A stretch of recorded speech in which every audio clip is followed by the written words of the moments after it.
Garde ta gamine inutile loin de mon bateau. Personne ne veut qu'elle gâche la journée, a claqué mon frère Romain, emmenant tous les autres petits-enfants sur le yacht privé de 18 000 $ que j'avais payé. Ma mère a ajouté, elle gâche chaque souvenir de famille. J'ai juste souri et dit, notez. Quand le capitaine est revenu en tenant le bordereau de réservation, je me suis levé et j'ai annoncé que la marina sentait le diesel, le sel et la crème solaire, et ma fille Cécile tenait un appareil photo jetable jaune que je lui avais acheté à la station-service en chemin. Elle appuyait sur le bouton de l'obturateur contre le ciel depuis que nous étions garés, gaspillant du film sur les nuages, et je ne l'avais pas arrêtée car elle souriait. Les 3 enfants de Romain étaient déjà au quai, courant le long de la jetée dans des maillots de bain assortis que quelqu'un avait commandés en gros. Ma mère se tenait près de la passerelle avec une glacière qu'elle n'avait pas préparée, portant des lunettes de soleil qui rendaient impossible de dire où elle regardait. Le yacht était amarré à la dernière place du côté haie, coque blanche avec une bande bleue.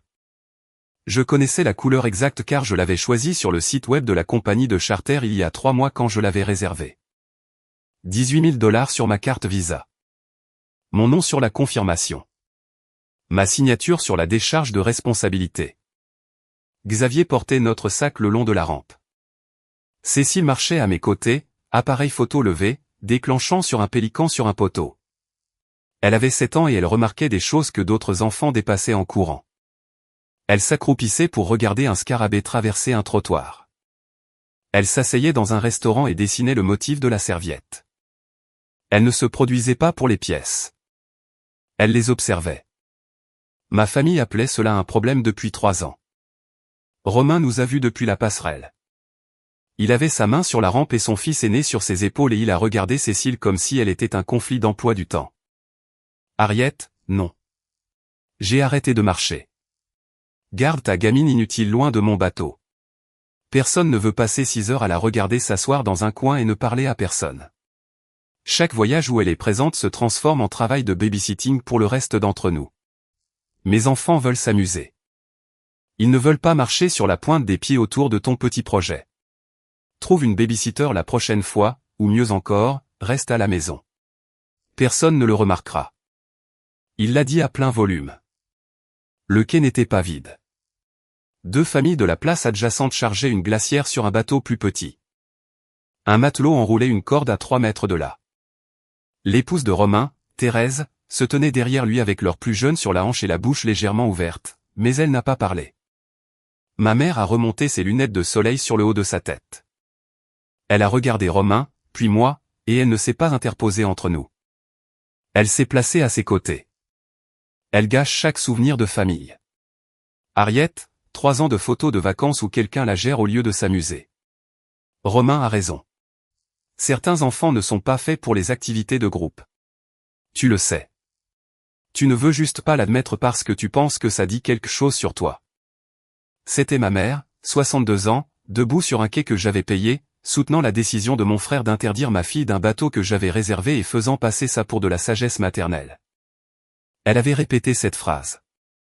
La cadence était trop régulière. 3 ans de photos de vacances, c'était une donnée qu'elle avait classée et attendait d'utiliser. Cécile a baissé l'appareil photo. Elle n'a pas pleuré. Elle m'a regardé, puis le yacht, puis de nouveau moi. Elle attendait de voir ce que je ferais de ce qui venait d'être dit à son sujet devant des inconnus. La main de Xavier s'est serrée en un point à son côté. J'ai posé ma paume à plat sur son avant-bras. J'ai regardé mon frère debout sur une passerelle que j'avais payée, bloquant ma fille d'un bateau que j'avais réservé, la traitant d'inutile devant des gens qui s'en souviendraient pendant des années. Ma mère ne l'avait pas corrigé. Elle l'avait renforcé. Notez, un seul mot. Romain a entendu la reddition. Ma mère a entendu la conformité. Xavier a entendu le ton. Il savait ce que « noter » signifiait quand je le disais au magasin après qu'un fournisseur ait essayé de me voler sur une livraison. Ce n'était pas de l'acceptation. C'était la dernière entrée dans un registre que je tenais sans le savoir. Je me suis assise sur le banc du quai. Cécile s'est assise à mes côtés. Elle a levé l'appareil photo et a pris une photo d'une mouette debout sur un pylône. Puis elle a pris une photo d'une corde enroulée sur un taquet. Puis elle a pris une photo de l'eau. Elle avait déjà utilisé 12 poses avant notre arrivée. Elle en était à 15 maintenant. Elle n'était pas contrariée. Elle faisait ce qu'elle faisait toujours, observant, enregistrant, étant exactement qui elle était. Romain s'est retourné vers la passerelle et a tapé dans ses mains. D'accord, tout le monde monte. Allons-y. Ses enfants ont couru sur la rampe. Ma mère a suivi avec la glacière. Thérèse a hésité. Elle m'a regardé sur le banc et pendant une seconde son visage a porté quelque chose qui aurait pu être de la honte. Puis elle a monté la passerelle sans un mot. 2 minutes plus tard, le capitaine est descendu du quai en tenant un presse-papier. Il cherchait la partie réservataire. Il a vérifié le numéro de la place, a regardé le groupe se rangeant sur le pont du yacht, puis m'a regardé assise sur le banc avec un enfant et un appareil photo jetable. « Êtes-vous Harriet Clermont ?»« Oui. J'ai votre confirmation de réservation ici. Carte de crédit se terminant par 4418. Voulez-vous que je commence le briefing avant le départ ?» Romain s'est penché par-dessus la rambarde. « On est prêt ici, capitaine. Allons-y. » Le capitaine a regardé le presse-papier, puis moi. « Madame, le charter est sous votre nom et votre carte. J'ai besoin de votre autorisation pour partir. » Je me suis levé. Ce yacht a été réservé sous Harriet Clermont. J'ai payé 18 000 $ pour cela. Ma carte de crédit, mon nom sur tous les formulaires que vous tenez. Capitaine, j'annule le charter. Personne ne montera sur ce bateau aujourd'hui. Le quai est devenu silencieux. Pas le genre de silence dramatique où tout le monde halète. Le vrai genre où le matelot s'arrête en plein enroulement et la famille sur le bateau d'à côté fait semblant de ne pas écouter, mais leurs mains s'arrêtent de bouger. Le fils aîné de Romain a arrêté de monter l'échelle vers le pont supérieur. Thérèse s'est retournée sur le banc arrière avec le bébé toujours sur sa hanche. Ma mère a posé la glacière sur le pont si fort qu'elle a fait l'écho sur la coque. Romain a serré la rambarde. Tu plaisantes. Harriet, tu gâches ça pour tout le monde. Je le gâche? Tu ne pouvais pas le gâcher, Romain. Tu ne l'as pas payé. Le capitaine nous a regardés tour à tour. Je lui ai tendu ma carte d'identité. Il l'a vérifiée par rapport à la réservation, a hoché la tête et m'a dit qu'il traiterait l'annulation au bureau du charter. Il y aurait des frais. Je lui ai dit que je comprenais. Thérèse est descendue de la passerelle en tenant le bébé. Ses sandales ont claqué contre l'aluminium. Elle s'est arrêtée en bas et a regardé le presse-papier que le capitaine portait. Romain, tu m'as dit que tu avais réservé ça. La mâchoire de Romain s'est contractée. Il a regardé l'eau. Il ne lui a pas répondu.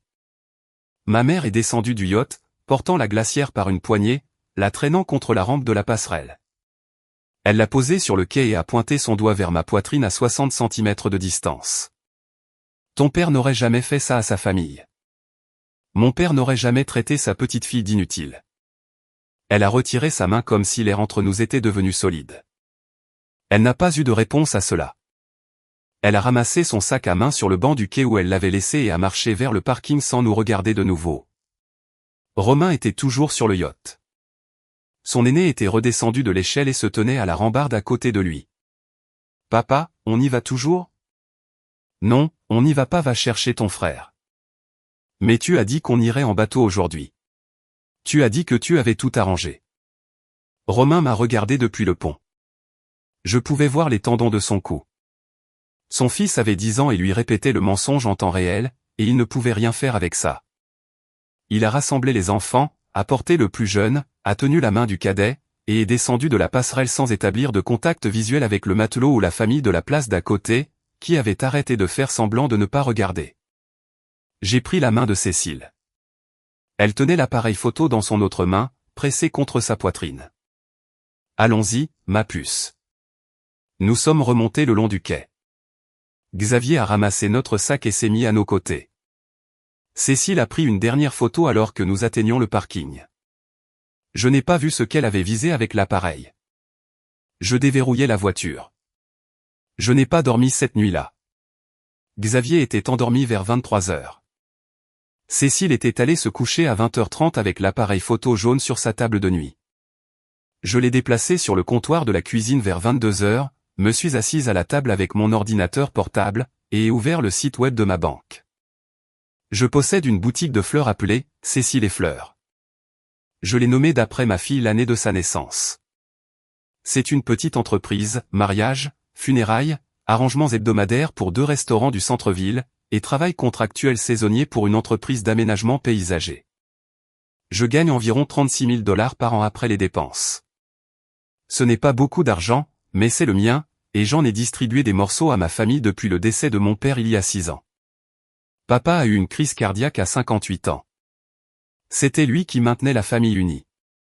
Après sa mort, j'ai regardé ma mère seule dans cette maison et mon frère dépensant de l'argent plus vite qu'il n'en gagnait, et j'ai décidé que la tâche de maintenir les choses ensemble m'était revenue. J'aurais dû remettre en question cette décision il y a 3 ans. Je le sais maintenant, mais le chagrin vous fait vous accrocher aux personnes qui vous blessent parce que ce sont les dernières personnes qui se souviennent de la personne que vous avez perdue. J'ai d'abord ouvert l'historique Venmo. 3 ans de transfert à ma mère, puis les relevés de carte de crédit, puis le compte courant. J'ai fait une feuille de calcul ligne par ligne. Assurance auto pour la famille de Romain, 2 600 par an. 3 ans, 7 800 $ au total. Romain a dit à notre mère qu'il ne pouvait pas se permettre l'augmentation de prime après la naissance de son 2e enfant. Maman m'a appelé. Tu es celle qui a un revenu stable, Harriet. Il a 3 bouches à nourrir. Je l'ai payé chaque trimestre. Directement au titulaire de la police State Farm, Romain. Camp d'été pour les 2 enfants aînés de Romain, 2 100 par an. 2 étés, 4 200 $. Maman a dit que les enfants de Romain méritaient les mêmes opportunités que Cécile. Cécile n'avait jamais été au camp d'été. Elle passait ses étés au magasin avec moi, arrosant les plantes et dessinant des fleurs sur le papier des reçus pendant que je remplissais les commandes. Fournitures scolaires et nouveaux vêtements pour les enfants de Romain au début de chaque année scolaire, environ 1 100 $ par an. 3 ans, 3 400 $. Maman déposait les listes à mon magasin en août, comme des bons de commande, détaillés avec les tailles notées pour chaque enfant. Taxe foncière pour la maison de maman, 1 an, 2 600 $. Elle m'a dit que le comté avait envoyé un 2e avis, et qu'elle manquait d'argent. Je l'ai payé en ligne depuis ma cuisine cet après-midi-là. Il a fallu moins de 5 minutes pour transférer l'argent. Je me souviens de l'heure parce que Cécile mangeait un grillé cheese à la table à côté de moi. La rénovation de la cuisine, 12 000 $, 7 mois avant le quai. Maman l'a appelée une « dépense isolée ». Elle a dit que les comptoirs se fissuraient et que les charnières des armoires étaient usées. Elle avait besoin que ce soit fait avant les vacances. Elle a promis de me rembourser au printemps. Le printemps est arrivé. Elle n'en a pas parlé. Je n'ai pas demandé. Je me suis dit qu'elle en parlerait quand elle serait prête. Et le yacht, 18 000 $ réservé 3 mois à l'avance. J'ai choisi le bateau. J'ai choisi l'itinéraire. J'ai versé la compte et payé le solde en 2 versements. Romain a dit à sa femme et à ses enfants, et apparemment à tout le monde à la marina, qu'il avait organisé le voyage. Le total était en bas de la feuille de calcul comme un nombre que j'avais toujours connu et que j'avais refusé de lire. 48 000 $. 5 ans d'une femme qui gère une boutique de fleurs que sa famille appelle un hobby. Xavier est entré dans la cuisine vers minuit. Il a vu l'écran. Il a tiré la chaise à côté de moi et s'est assis. Il n'a rien dit pendant un moment. Alors tu savais que c'était beaucoup. Je ne savais pas que c'était 48 000. Il a posé sa main sur mon dos. Qu'est-ce que tu veux faire? Je veux qu'il s'assoie en face de moi et lise chaque reçu. Tous à la même table. Il a hoché la tête. J'ai fermé l'ordinateur portable. L'appareil photo jaune était sur le comptoir où je l'avais posé. 22 expositions utilisées, 4 restantes. Cécile avait pris 22 photos un jour où la famille lui avait dit qu'elle ne valait pas la peine d'être emmenée. Sophie est venue le soir suivant. C'est ma meilleure amie. Elle l'est depuis la 2e année de lycée. Elle était au quai ce matin-là en tant qu'invitée de la famille, près du parking quand Romain a dit ce qu'il a dit. Elle n'est pas intervenue parce qu'elle a vu mon visage et savait que je ne craquais pas. Elle savait que je prenais une décision. Elle est entrée par la porte arrière, a enlevé ses chaussures et a repéré l'appareil photo sur le comptoir. Elle l'a ramassé, l'a retourné, a lu le compteur d'exposition à l'arrière. Elle a pris 22 photos aujourd'hui. 22. Ta fille s'est assise sur un banc pendant 40 minutes après que ton frère l'ait traité d'inutile devant un quai rempli d'inconnus et a pris des photos de mouettes. Ce n'est pas elle le problème, Harriet.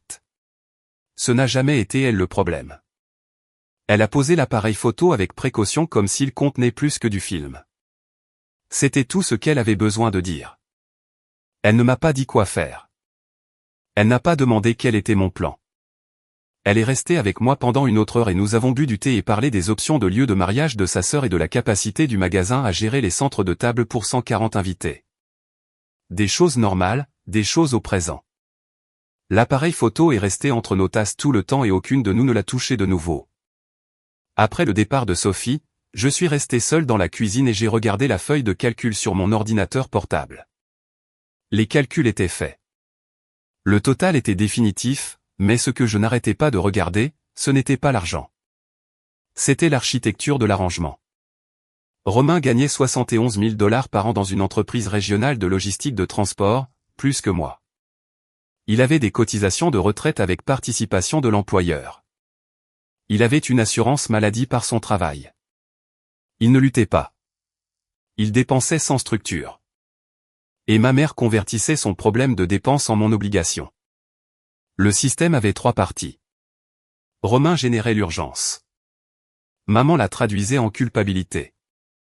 Et je faisais le chèque. Cela a duré 5 ans sans que personne ne l'examine. Parce que l'examiner exigerait d'admettre ce que c'était. Et je l'ai laissé durer parce que mon père est mort. Et je me suis dit que garder cette famille unie était le travail qu'il m'avait laissé. Je pensais que les paiements étaient des points de suture qui maintenaient quelque chose ensemble. Ce n'étaient pas des points de suture. C'était un loyer. Je payais pour le droit d'être appelé famille, et le prix augmentait chaque année, et les personnes qui le percevaient pensaient que le prix était raisonnable parce qu'elles n'avaient jamais fait les calculs. Il y a eu un moment plus petit, 2 ans avant le quai, que j'aurais dû reconnaître comme un avertissement. La fête du 5e anniversaire de Cécile. Je l'ai organisée au magasin. Petite table, couronne de fleurs, un gâteau en forme de tournesol. 8 enfants de sa maternelle sont venus. Romain a amené ses enfants et s'est tenu à l'arrière près de la glacière et a dit, assez fort pour que 3 mères l'entendent, « Tu as dépensé de l'argent pour ça ?» Elle se serait bien contentée d'une boîte de crayons dans un coin. Maman a ri, pas un rire correctif, un rire d'approbation. J'ai nettoyé le magasin seul cette nuit-là après le départ de tout le monde, et j'ai trouvé une des couronnes de fleurs de Cécile sous une table, écrasée. Je l'ai mise à la poubelle et je me suis dit qu'il ne l'avait pas dit comme ça sonnait. Il l'avait dit exactement comme ça sonnait. Je n'étais juste pas prête à l'entendre encore. J'ai presque pris le téléphone cette nuit-là et appelé ma mère et lui ai lu chaque ligne de la feuille de calcul. L'écran était ouvert, l'appel à moitié composé. Puis j'ai regardé la confirmation de réservation toujours dans mon sac à main, mon nom imprimé en haut, et j'ai raccroché le téléphone. Ils avaient besoin d'entendre ça dans une pièce, pas par haut-parleur. Ils avaient besoin de s'asseoir en face de moi et de lire les reçus de leurs propres yeux. Le 4e jour, j'ai appelé maman pour lui dire que j'avais compilé le compte rendu complet. Elle ne voulait pas entendre de chiffres. Tu exagères les choses. Harriet, Romain est contrarié. Les enfants ont le cœur brisé. Toute la famille parle de la façon dont tu as annulé le voyage d'été. Sais-tu à quoi ça ressemble? 48 000 $. Maman, ce n'est pas une question d'argent. Tu as raison. Ce n'en est pas une. Mais l'argent, c'est la partie que tu ne peux pas contester. Elle a raccroché. 5 jours plus tard, elle a rappelé, non pas pour s'excuser, non pas pour demander des nouvelles de Cécile, mais pour me dire que la compagnie de yacht avait facturé des frais d'annulation, et elle voulait savoir si je les couvrirais. J'ai presque pardonné. Mon pouce était sur le bouton de rappel et ma poitrine se serrait comme elle le fait quand on veut que sa mère soit quelqu'un qu'elle n'a jamais été. Puis j'ai rejoué ce qu'elle avait réellement dit. Elle n'avait pas mentionné Cécile. Elle n'avait pas retiré un seul mot du quai. Elle cherchait le prochain chèque. J'ai raccroché le téléphone et ne l'ai plus décroché. Le 6e jour, Sophie a appelé. Harriet, savais-tu que Romain est maintenant sur l'acte de propriété de la maison de ta mère? Thérèse l'a mentionné au club de lecture le mois dernier. Elle a dit que maman l'avait ajouté comme copropriétaire. Silence. Harriet, quand? Thérèse a dit il y a environ 4 mois. Elle pensait que tu étais déjà au courant. Je ne savais pas. Cette nuit-là, après que Cécile soit endormie, j'ai ouvert le site web de l'évaluateur du comté. Accès gratuit au registre public. J'ai tapé l'adresse de maman et j'ai extrait le registre de la propriété. L'acte avait été mis à jour 4 mois plus tôt. Maman Clermont et Romain Clermont, copropriétaires avec droit de survie. Le nom de mon frère était sur la maison de ma mère. J'ai fixé la chronologie. Il y a 7 mois, j'ai payé 12 000 $ pour la rénovation de la cuisine. Il y a 5 mois, la maison a été réévaluée. Le dossier de l'évaluateur montrait que la nouvelle valeur était approximativement de 62 000 $ supérieure à l'évaluation précédente. Il y a 4 mois, après que l'évaluation soit revenue, maman a ajouté Romain à l'acte. Mon argent a financé la rénovation. La rénovation a augmenté la valeur estimée. Ma mère a donné la valeur augmentée à Romain. Elle a transformé mon paiement en équité et a remis à mon frère la copropriété d'une maison que j'avais rendue plus précieuse. Et puis je l'ai vu. 3 ans de maman appelant Cécile difficile lors des dîners de famille. 3 ans à dire aux parents qu'Ariette réagit de manière excessive et ramène tout à elle. 3 ans de maman tirant Romain à part après les vacances et secouant la tête à propos de « ta sœur ». Chaque commentaire, chaque aparté, chaque correction publique de Cécile lors d'une fête d'anniversaire ou d'un barbecue n'était pas aléatoire. C'était une construction. Maman avait construit un récit familial brique par brique afin que, lorsqu'elle donnerait tout à Romain, personne dans la famille ne poserait de questions. La fille difficile avec l'enfant difficile n'obtient pas la maison. Le fils fiable avec les 3 petits-enfants bruyants, sociaux et faciles obtient la maison. Ma mère ne perdait pas son sang-froid au quai. Elle maintenait une histoire qu'elle écrivait depuis 3 ans. Elle n'était pas une complice. Elle était l'architecte. Romain était l'outil. Le quai n'était pas une mauvaise journée. C'était une donnée dans une campagne. Le 8e jour. J'ai appelé un avocat, pas un ami de la famille. Un avocat en litige civil que le mari de Sophie avait utilisé pour un litige contractuel l'année précédente. Je lui ai montré les relevés bancaires, les transferts Venmo, les reçus de rénovation et le registre immobilier. Elle a rédigé une lettre de mise en demeure à maman pour le remboursement de la rénovation de la cuisine, qualifiée de prêt personnel avec un accord de remboursement implicite basé sur la promesse verbale de maman. Ce n'était pas une poursuite. C'était une lettre formelle sur papier à en-tête avec un numéro de référence de dossier et un délai de réponse de 30 jours. Je l'ai envoyée par recommandé avec accusé de réception. Le 9e jour. Maman a appelé. Sa voix était coupante et tendue. La voix qu'elle utilisait quand elle voulait que la conversation soit terminée avant même de commencer. Tu as embauché un avocat pour des armoires de cuisine? Tu transformes cette famille en tribunal. Les armoires coûtaient 12 000 $. Le changement d'acte était gratuit. Tu as eu les deux. J'ai donné l'acte à Romain parce qu'il est là, Ariette. Il passe. Il amène les enfants. Il prend de mes nouvelles. Toi, tu gères ton petit magasin et tu te montres quand ça t'arrange. Je me suis montré chaque fois que tu as appelé avec une facture que tu ne pouvais pas payer. Ce n'est pas pratique. C'est un calendrier de paiement. Je n'arrive pas à croire que tu ferais ça à ta propre mère. Tu t'es tenu sur un quai et tu as été d'accord avec un homme qui a traité ta petite fille d'inutile devant toute la famille. Je peux croire tout ce que tu m'as fait. C'est la différence entre nous. Elle a raccroché. Le 11e jour. J'ai croisé Thérèse au supermarché. Elle était au rayon des fruits et légumes avec son plus jeune dans le caddie, en train de choisir des nectarines. Elle m'a vu et a posé le fruit. Ariette, je veux que tu saches que Romain se sent très mal à propos du quai. Vraiment? Il a dit que c'était un malentendu. Il a dit que tu avais réagi de manière excessive et que tout avait été exagéré. J'ai presque adouci la lettre de mise en demeure cet après-midi-là. J'ai presque appelé l'avocat et lui ai demandé de la retenir, de laisser les choses se calmer pendant une semaine. Puis j'ai entendu ce que Thérèse m'avait réellement dit. Romain mentait toujours, pas sur une chose, mais sur la forme de tout. Il se tenait dans sa maison en disant à sa femme que j'avais réagi de manière excessive à propos d'un bateau de 18 000 $ pour lequel il n'avait pas payé un centime. Il n'y avait rien à adoucir. Le 12e jour. Je me suis rendu chez maman. Xavier est venu avec moi. Maman était dans la salle à manger. Romain était assis à table, les bras croisés et la mâchoire serrée, dégageant l'énergie d'un homme qui croyait être sur le point de recevoir des excuses.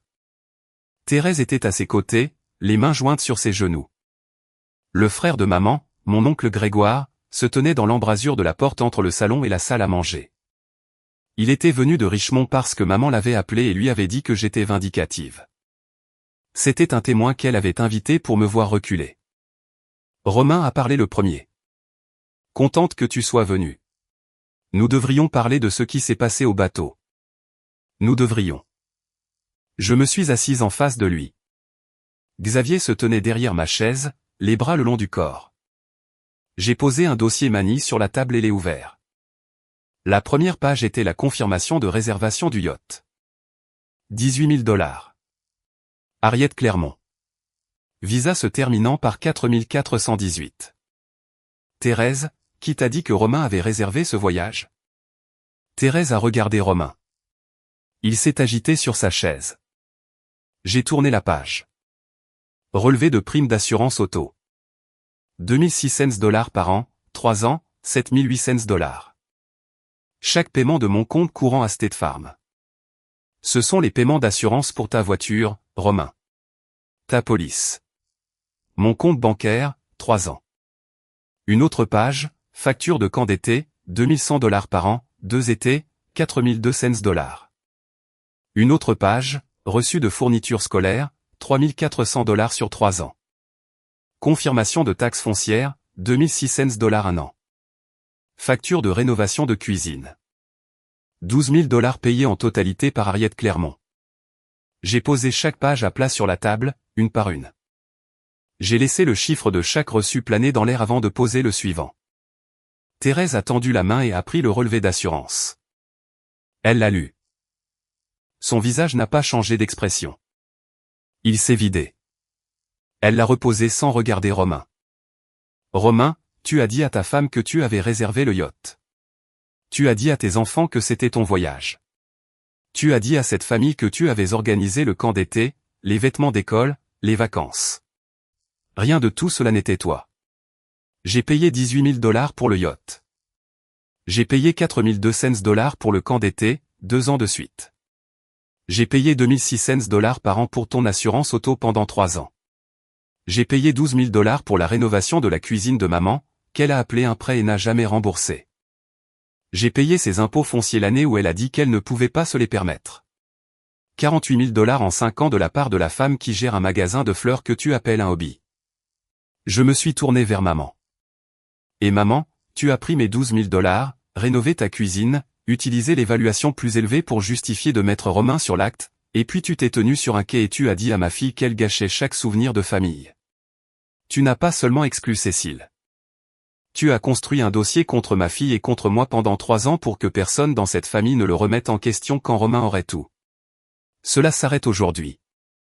Oncle Grégoire a reculé d'un pas de l'embrasure, ne quittant pas la pièce, se contentant de prendre de la distance entre lui et la table.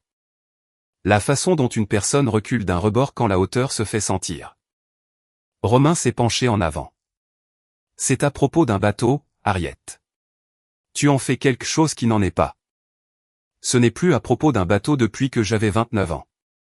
La tasse de café de maman a basculé dans sa main. Le liquide a glissé vers le bord. Elle l'a posé trop fort et il s'est répandu sur le set de table en éventail brun. Sa main gauche a bougé vers sa clavicule et y est restée, les doigts écartés, pressant sa propre peau. Sa bouche s'est ouverte, s'est refermée, s'est ouverte. Rien n'est sorti. Elle a regardé Romain pour obtenir du soutien. Romain regardait la table. Maman était seule avec les reçus pour la première fois en 5 ans. La chaise de Romain a reculé de 7 cm en grinçant. Ne se levant pas, ne partant pas, créant une distance entre son corps et le dossier comme si les pages portaient un poids physique qu'il pouvait sentir de l'autre côté de la table. Ton père aurait honte de toi en ce moment, a dit maman. Sa voix a craqué sur le mot honte. Papa aurait remarqué les reçus. Elle a tressailli. Ça a fait mouche parce que c'était vrai. Mon père lisait les relevés bancaires à la table de la cuisine chaque dimanche matin. Il aurait vu les transferts au premier trimestre. Romain a essayé un angle différent. Sa voix est passée de défensive à généreuse. La façon dont un homme parle quand il pense pouvoir se sortir d'un mauvais pas avec le ton seulement. Tu veux un merci? D'accord. Merci, Harriet. Merci d'avoir aidé la famille. C'est ce que tu avais besoin d'entendre? Je n'ai pas fait ça pour un merci, Romain. J'ai fait ça parce que pendant 5 ans j'ai cru que je maintenais cette famille unie. Et ce que je faisais en réalité, c'était financer un homme qui traite ma fille d'inutile et une mère qui a pris mon argent de rénovation, a augmenté la valeur de sa maison et a mis ton nom sur l'acte. Ce n'est pas la même chose. Et un merci 5 ans en retard, livré à une table pleine de reçus n'est pas de la gratitude. C'est une négociation. Thérèse a ramassé la facture du camp d'été et a lu la date. Elle l'a reposée. Elle a ramassé la confirmation de taxe foncière. Elle a lu le montant. Elle l'a reposée. Sa main était ferme, mais sa respiration avait changé. Plus courte et plus aiguë. Le genre de respiration qu'une personne a quand elle lit quelque chose qui réécrit les 3 dernières années de sa vie. Romain, a dit Thérèse. Elle n'a pas élevé la voix. Elle l'a baissée. Je t'ai demandé l'année dernière pourquoi notre compte n'affichait jamais les frais de camp. Tu m'as dit qu'Harriet avait proposé de payer parce qu'elle le voulait. Tu as dit que c'était un cadeau. Romain a ouvert la bouche. Rien n'est sorti. Est-ce que c'était toi? Il n'a pas répondu. Thérèse a posé le relevé d'assurance face cachée sur la table. Elle a tendu la main vers son sac à main. J'ai regardé Romain, puis maman, puis oncle Grégoire, toujours debout dans l'embrasure avec les bras le long du corps. Tu as traité ma fille d'inutile sur un bateau que mon argent a payé. 48 000 $ d'inutile, Romain, chaque centime de moi. Maman s'est tournée vers Grégoire. Dis quelque chose. Dis-lui qu'elle est déraisonnable. Grégoire a regardé maman, puis le dossier, puis les reçus que Thérèse avait lus. Il a mis ses mains dans ses poches. Je ne me mêle pas de ça. Grégoire, tu as fait 2 heures de route pour être ici. J'ai fait 2 heures de route parce que tu m'as dit qu'Harriet était vindicative. Tu ne m'as pas dit qu'elle payait l'assurance auto de Romain depuis 3 ans. Il a retiré ses mains de ses poches et a croisé les bras. Je ne dirai plus un mot. Romain s'est levé à moitié, les paumes sur la table. Harriet, allez. Nous sommes une famille. Les familles s'entraident. Tu as aidé et nous l'apprécions. Pouvons-nous passer à autre chose? Tu ne savais pas que tu l'appréciais jusqu'à ce que je mette les reçus sur la table. Ce n'est pas de l'appréciation. C'est une stratégie de sortie. Il s'est rassis. J'en ai fini de payer pour cette famille. L'assurance auto expire à la fin du mois. La prochaine facture de taxe foncière est ton problème, maman. Il n'y aura pas de voyage en famille l'été prochain. Il n'y aura pas de chèque de ma part pour le camp, pour les vêtements, pour les rénovations, pour rien. Mon dernier dollar est allé à un quai où tu as traité ma fille d'inutile. Le prochain ira à elle. J'ai fermé le dossier. Xavier a ramassé ses clés sur le comptoir derrière moi. J'ai poussé ma chaise en arrière et je me suis levé. Thérèse a marché jusqu'à la porte d'entrée et y a attendu, la main sur le bouton, regardant le mur. Elle n'a pas regardé Romain. Oncle Grégoire a ramassé sa tasse, l'a portée à l'évier de la cuisine, l'a rincée sous le robinet et l'a posée sur l'égouttoir. Il a mis sa veste et est sorti par la porte arrière sans dire au revoir. Romain est resté assis sur sa chaise, les 2 mains à plat sur la table, les yeux sur le dossier ouvert. Maman n'avait pas bougé. Le café s'accumulait au bord du set de table, dégoulinant sur le comptoir en granit que mon argent avait payé. Nous sommes rentrés à la maison. Cécile était chez Sophie. Je l'ai récupérée, l'ai attachée à l'arrière de la voiture et j'ai traversé la ville avec les fenêtres entr'ouvertes. Elle a demandé si nous pouvions nous arrêter pour une glace. Nous nous sommes arrêtés. Elle a pris une fraise avec des vermicelles et s'est assise sur le banc devant le magasin, balançant ses jambes. Je me suis assise à côté d'elle et je l'ai regardée manger. Une goutte de glace rose est tombée sur sa sandale et elle l'a essuyée avec son pouce et a continué. Elle a pointé un chien attaché à un porte-vélo de l'autre côté de la rue et a dit « Ce chien a l'air inquiet ». Elle avait 7 ans et elle lisait le langage corporel des animaux dans la rue et elle remarquait quand l'animal d'un étranger avait l'air anxieux et ma famille regardait cet enfant et y voyait un fardeau. Maman n'a pas appelé pendant 3 jours. Le 17e jour, Thérèse s'est assise en face de Romain à leur table de cuisine. Les enfants étaient couchés. La maison était silencieuse. Elle a ouvert son ordinateur portable et a ouvert leur compte bancaire joint. Elle cherchait les paiements qui auraient dû être là. Les primes d'assurance, les acomptes du camp d'été, les frais de fourniture scolaire, la contribution aux taxes foncières. Elle a fait défiler les transactions sur 6 mois, puis 9 mois, puis une année complète. Elle n'a rien trouvé parce qu'il n'y avait rien à trouver. Chaque dollar avait transité de mon compte à la compagnie d'assurance, au camp, au magasin de fourniture scolaire, au bureau des impôts du comté. Le compte bancaire de Romain n'avait jamais traité un seul paiement.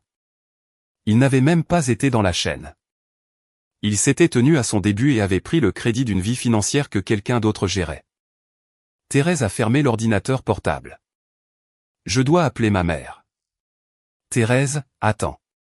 Laisse-moi t'expliquer. Expliquer quoi? Quelle partie?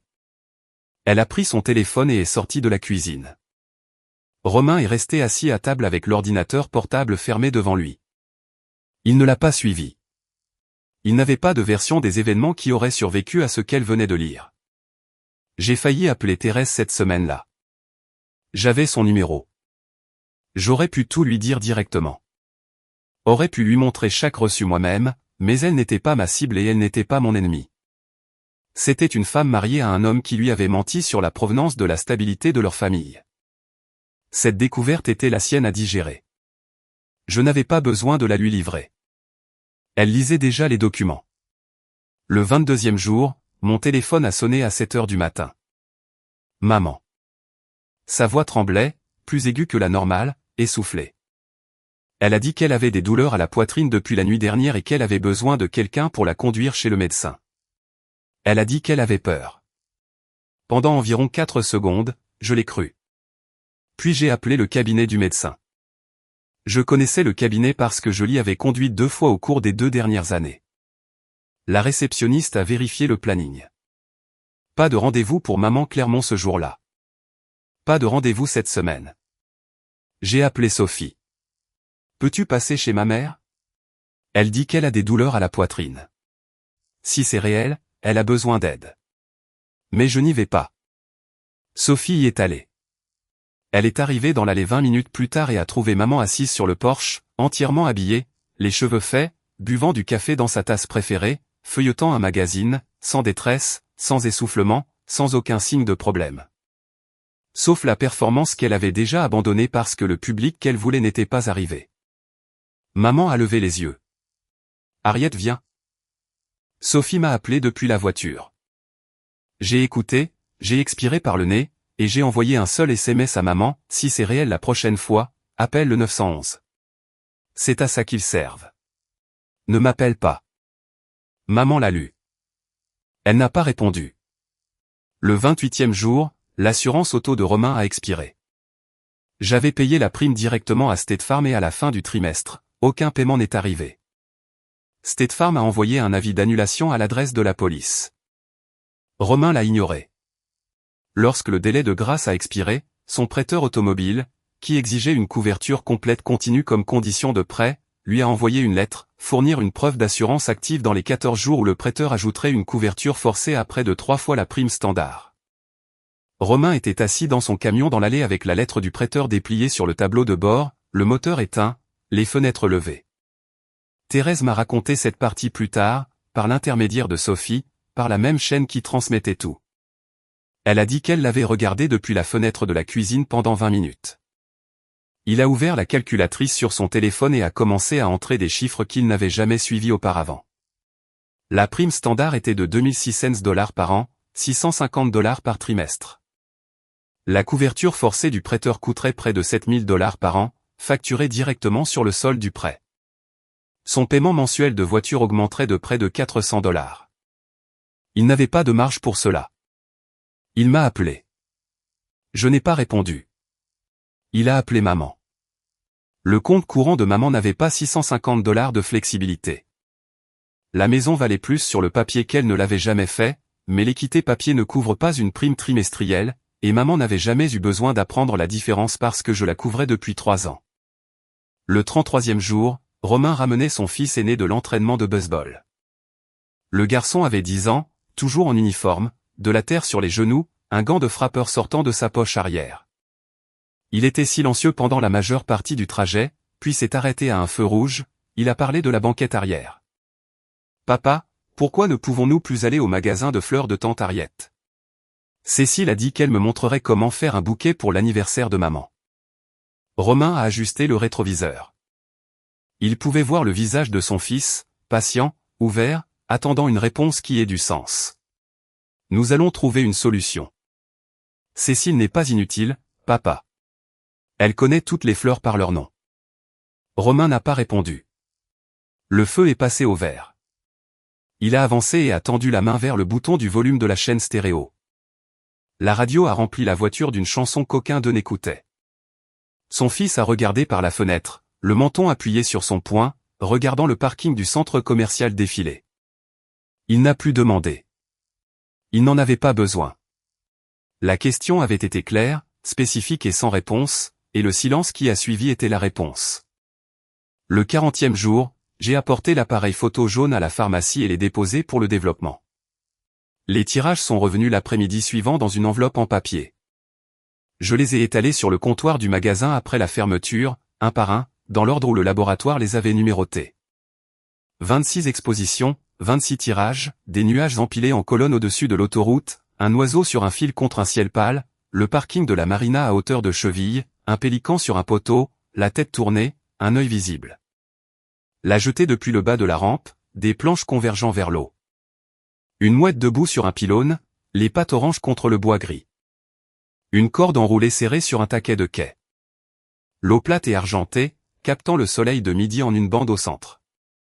Plus de nuages, des formes différentes prises depuis le banc après qu'elle se soit assise.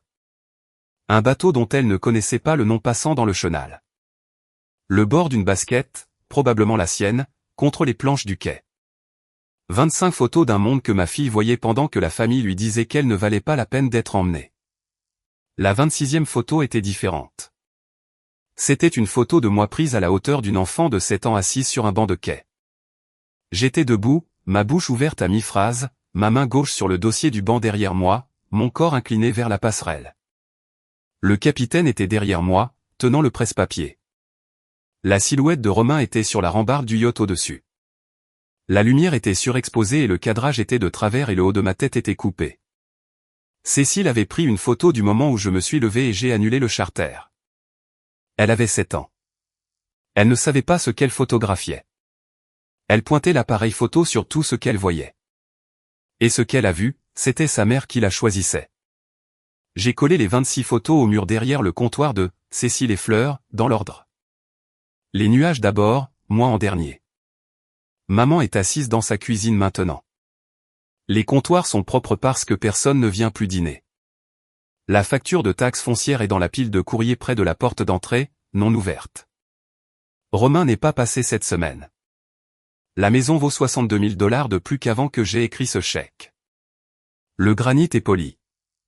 Les charnières des armoires sont lisses et silencieuses.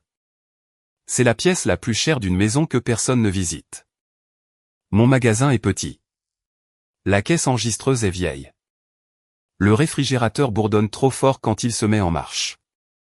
Cécile s'assied sur le tabouret derrière le comptoir les jeudis après-midi pour faire ses devoirs. Et quand un client entre, elle lève les yeux et dit « Bienvenue chez Cécile et Fleurs ». Derrière elle, 26 photographies sont scotchées au mur en une ligne de travers qui descend légèrement de gauche à droite parce que je n'ai pas utilisé de niveau. Des nuages et des oiseaux et de la corde et de l'eau et une photo de sa mère debout sur un quai, la bouche ouverte, en train de choisir. Ils l'ont appelée inutile. Elle tenait un appareil photo à 34 $ et elle a pris 26 photos et toutes sont sorties.